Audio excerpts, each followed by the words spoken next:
নমস্কার সবাইকে, আমি আকাশ চৌধুরী আছি আপনাদের সাথে। আপনারা দেখছেন নিম্বার্ক গীতা ইউটিউব চ্যানেল। তা শিক্ষার্থীরা, আজকের ক্লাসে আমরা হনুমানজির প্রণাম মন্ত্র নিয়ে আলোচনা করব। অর্থাৎ আজকের ক্লাসে আমরা হনুমানের প্রণাম মন্ত্রের শুদ্ধ সংস্কৃত উচ্চারণ এবং বাংলা অনুবাদ শিখব।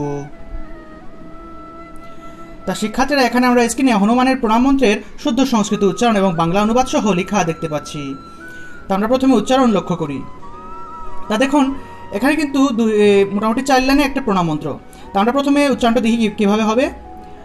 অতুলিত বলধামম হেম শৈলাভদেহম দনুজবন কৃশানুম জ্ঞানী নামগ্রগণ্যম সকল গুণনিধানম বানরানামধীশম রঘুপতি প্রিয় ভক্তম বাতজাতম নমামি। তা দেখুন, এখানে আমি প্রতি ক্ষেত্রে কিন্তু অনুসারের জায়গায় ম উচ্চারণ করেছি, ঠিক আছে। সবসময় মনে রাখবেন যে অনুসারের সংস্কৃত উচ্চারণ হলো ম, অর্থাৎ উজ্জ্বরূপে ম উচ্চারিত হবে। তাহলে আমরা বলবো অতুলিত বলধামম, বলধামম, ঠিক আছে। ময়ের পরে অনুসার থাকে, উচ্চারণ করব ম, অনুসারের পরিবর্তে ম উচ্চারণ করব। তাহলে অতুলিত বলধামম হেম শৈলাভ দেহম, দেহম, হয়ের পরে ম উচ্চারণ করব, কারণ অনুসারের উচ্চারণ ম।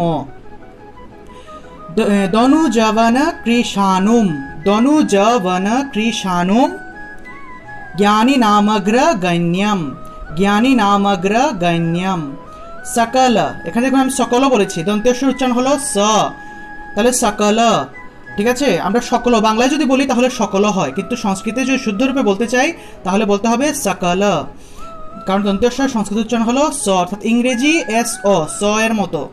তাহলে সকল গুণনিধানম, অনুসার থাকায় ম, তাহলে সকল গুণনিধানম বানরানামধীশম, বানরানামধীশম রঘুপতি প্রিয় ভক্তম, রঘুপতি প্রিয় ভক্তম ভাতজাতম নমামি, ভাতজাতম নমামি।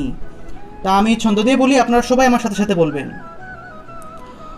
অতুলিত বলধামম, অতুলিত বলধামম হেম শৈলাভদেহম, হেম শৈলাভদেহম দনুজবন কৃশানুম, দনুজবন কৃশানুম জ্ঞানী নামগ্রগণ্যম, জ্ঞানী নামগ্রগণ্যম সকল গুণনিধানম, সকল গুণনিধানম वानरानामधीशां, वानरानामधीशां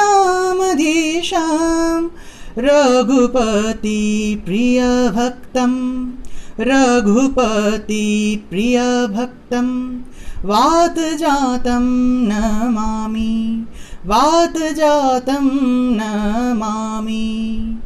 तो আমি আবার বলি, অতুলিত বলধামম হেম শৈলাভদেহম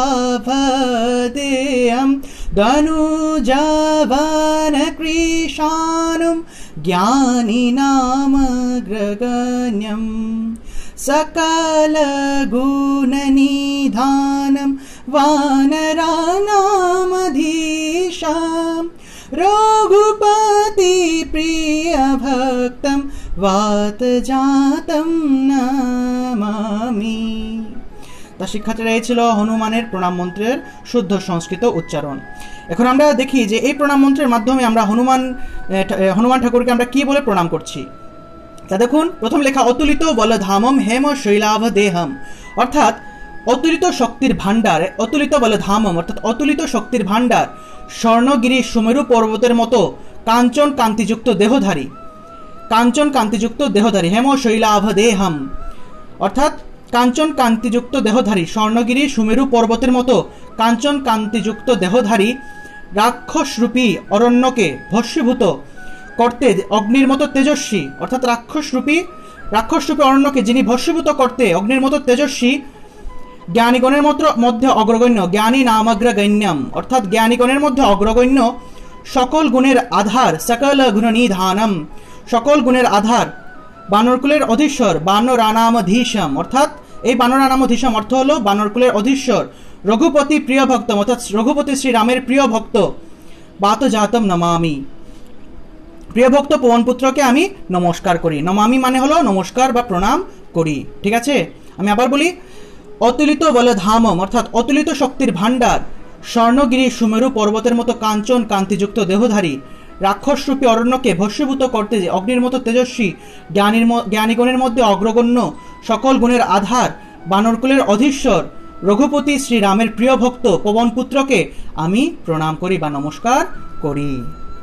তা শিক্ষার্থীরা, এই ছিল হনুমানের প্রণাম মন্ত্রের শুদ্ধ সংস্কৃত উচ্চারণ এবং বাংলা অনুবাদ। আশা করি আপনারা বুঝতে পেরেছেন। তা শিক্ষার্থীরা, এতক্ষণ আমার সাথে থাকার জন্য আপনাদেরকে অসংখ্য ধন্যবাদ। আমার আজকের এই ভিডিওটি ভালো লেগে থাকলে অবশ্যই ভিডিওটি লাইক দিবেন, কমেন্ট করবেন এবং অবশ্যই ভিডিওটি শেয়ার করবেন এবং আমাদের চ্যানেলটিকে সাবস্ক্রাইব করে সর্বদা আমার সাথেই থাকবেন। ধন্যবাদ সবাইকে। জয় গীতা।